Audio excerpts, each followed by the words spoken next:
Assalamualaikum warahmatullahi wabarakatuh. Selamat datang kembali di channel Belajar Geo. Lanjutan pembahasan soal UTBK 2018 pada bagian yang kedua. Untuk materi Soshum Mapel Geografi dengan kode naskah 653. Pada bagian sebelumnya sudah kita bahas nomor 16 sampai 24. Pada video kali ini bagian yang kedua nomor 25 sampai 30. Namun sebelumnya jangan lupa like, subscribe, dan juga bunyikan tanda lonceng agar kalian mendapatkan pemberitahuan dari channel Belajar Geo ketika ada materi atau pembahasan soal-soal yang terbaru.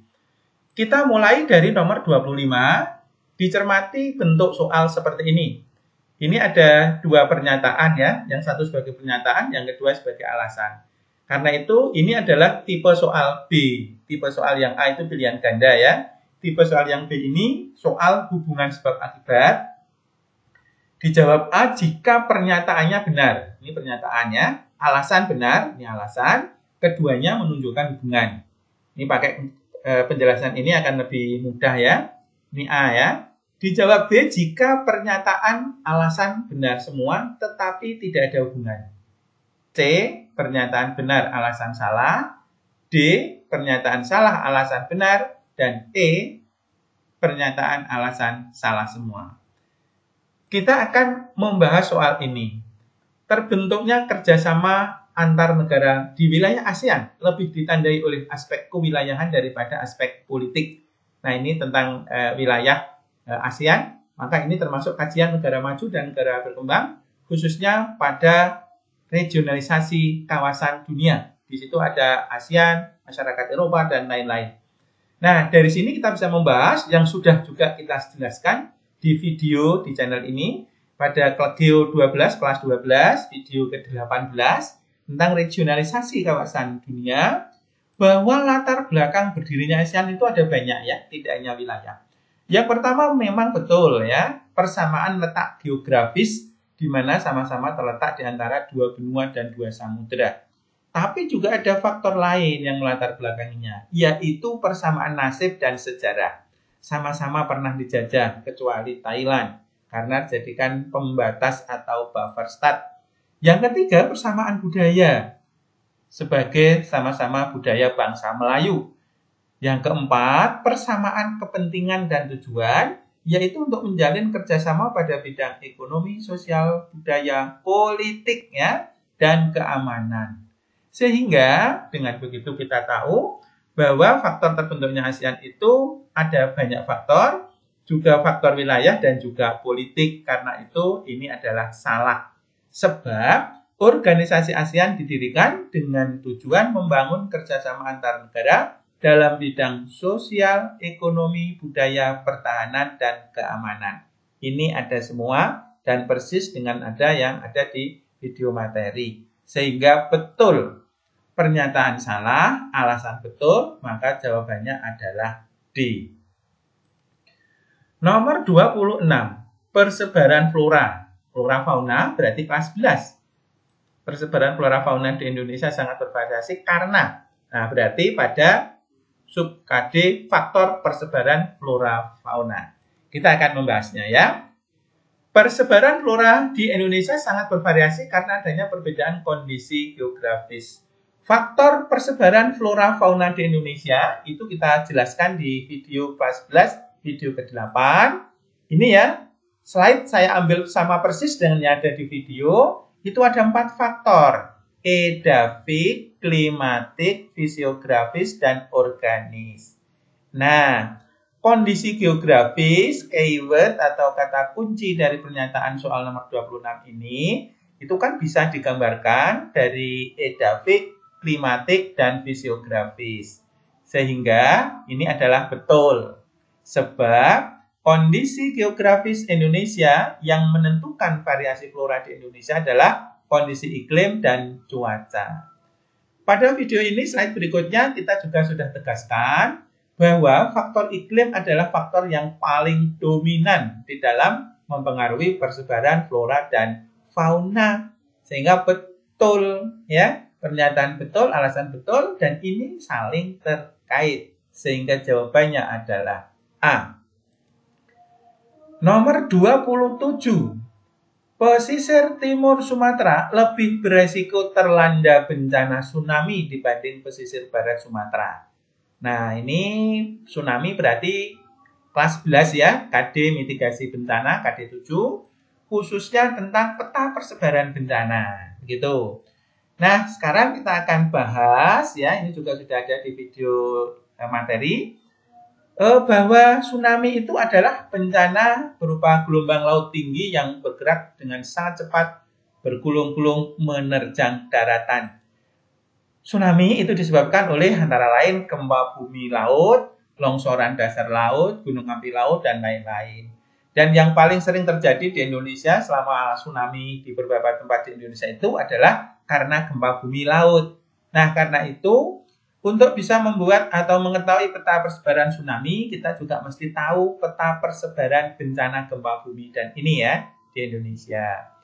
Kita lihat yang Pulau Sumatera, ternyata gempa bumi lebih sering terjadi di pantai barat, Jawa, pantai selatan, dan seterusnya. Dari sinilah kemudian bisa dibuat peta persebaran tsunami di Indonesia. Ini semua ada di video persebaran bencana. Dari sini kita tahu bahwa Pulau Sumatera yang rawan tsunami adalah pantai barat. Ya. Dari sini kita sekarang tahu bahwa pernyataan di soal ini adalah salah. Sebab daratan pesisir timur Sumatera sebagian besar berupa dataran rendah dan rawa. Iya, ini kita bisa melihat peta persebaran mangrove atau rawa di Indonesia. Oke, kita akan lihatkan ya. Kalau yang ini adalah kita ambilkan dari materi tentang persebaran hutan di Indonesia ya. Dan ini peta persebaran mangrove di Indonesia yang terblok warna hijau. Di Indonesia mangrove tersebar hampir merata, tapi yang paling banyak itu di pantai selatan Papua, pantai timur Sumatera karena memang rendah atau landai, pantai selatan, barat, dan timur Kalimantan. Karena itu pernyataan di sini adalah benar. Alasannya benar ya. Pernyataan salah, alasan benar, maka jawabannya adalah D. Kita lanjut nomor 28. Faktor yang menyebabkan tingginya angka perkawinan dini di beberapa wilayah pedesaan Indonesia. Menyebabkan perkawinan dini tinggi. Nah, ini berarti untuk materinya adalah materi dinamika kependudukan. Tapi bentuk soalnya beda dengan nomor 27 ya. Ini adalah bentuk soal pernyataan atau tipe soal C. Dijawab A jika 1, 2, dan 3 adalah benar. Dijawab B jika 1, 3 benar. C, 2 dan 4 yang benar. D, 4 yang benar. E, semuanya benar. Nah, dari sini maka kita akan bisa membahasnya ya, bahwa tingginya angka perkawinan ini adalah dinamika kependudukan sub KD faktor dinamika penduduk. Ya, ada semua ya di video dinamika penduduk, bisa kalian lihat. Yang menyebabkan pernikahan pada anak, inilah antara lain faktornya tingkat pendidikan yang rendah.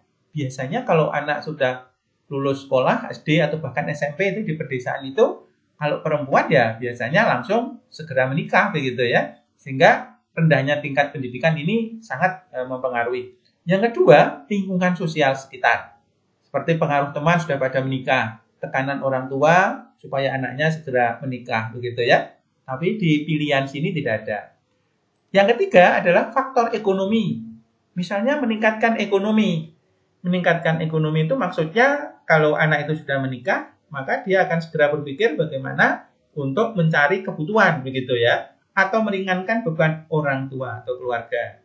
Kalau sudah menikah tentu sudah bukan kewajiban orang tua lagi. Sehingga untuk option yang ketiga ini adalah betul tekanan ekonomi. Faktor yang keempat adalah adat dan budaya masyarakat setempat.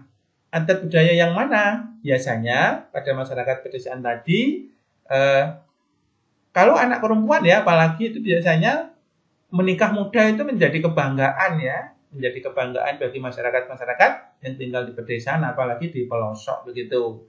Ya, sehingga pernyataan yang kedua ini juga betul.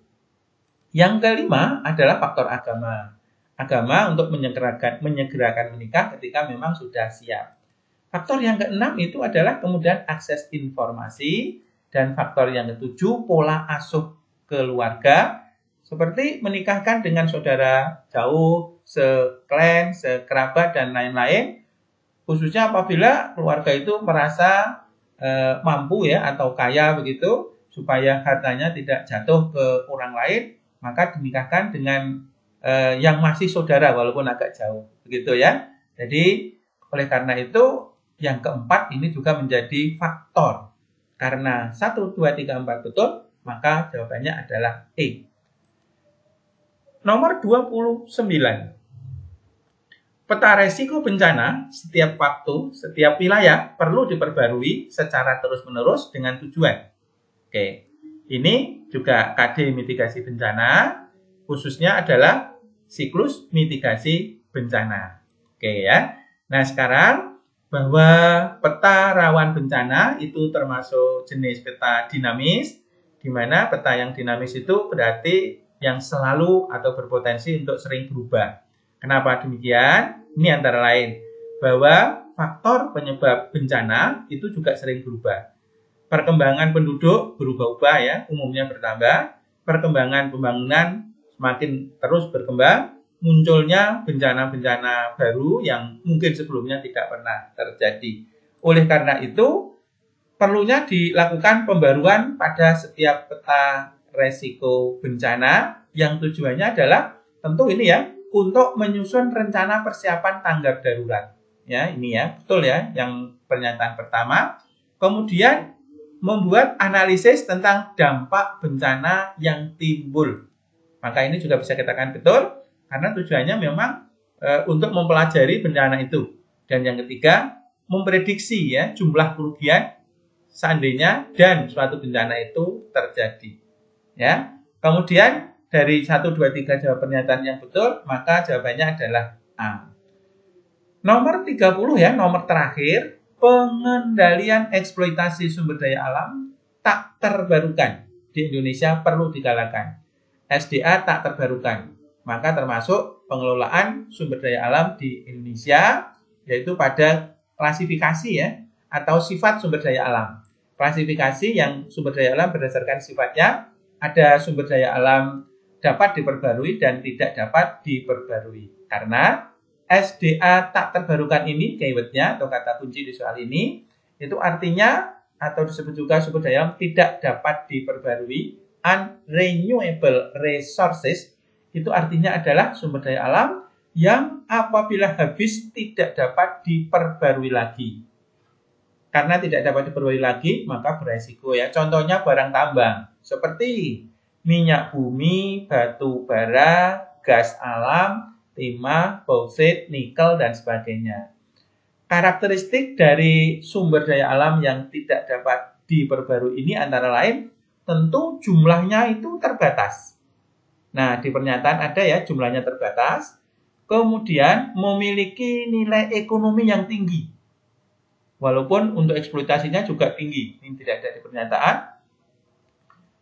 Proses terbentuknya sangat lama, apalagi yang karena ini umumnya ya bahan bakar fosil seperti itu ya, itu perlu sampai jutaan tahun ya. Sehingga pernyataan yang ketiga adalah betul. Kemudian tersebar di beberapa daerah di Indonesia sesuai dengan proses terbentuknya ini ya. Sehingga sebarannya tidak merata ini bisa kita betulkan.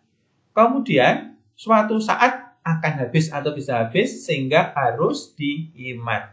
Karena suatu saat akan habis, maka kita perlu memikirkan atau mengantisipasi kebutuhan di masa yang akan datang. Sehingga pernyataan yang keempat kita anggap dan termasuk benar. 1, 2, 3, 4 betul, maka jawabannya adalah E. Oke, inilah 15 soal untuk mata uji mapel geografi. Terima kasih atas segala perhatiannya. Semangat terus untuk belajar. Semoga kalian sukses dan lolos masuk perguruan tinggi yang diinginkan. Terima kasih atas perhatiannya. Wassalamualaikum warahmatullahi wabarakatuh.